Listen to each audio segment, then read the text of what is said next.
Hey, I'm Zara, and I want to talk to you about something we don't usually associate with the workplace, but it's more common than you think, and that's those anxious attachment behavior patterns. We might usually think of these in romantic relationships, but they can show up at work too, and the impact can be just as draining. Have you ever found yourself constantly seeking approval from your boss or from colleagues, friends, or feeling that pit in your stomach when you think that you've made a mistake? It's that nagging fear that you're not quite good enough or that you might be found out. Well, that's anxiety talking.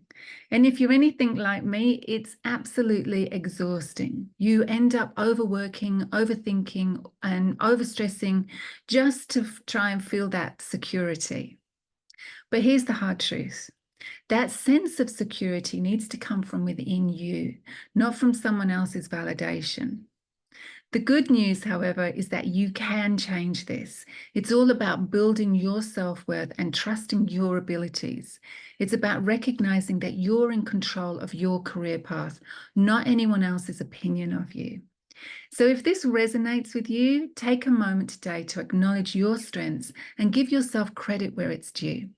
You've got this, and you deserve to feel secure and confident at work.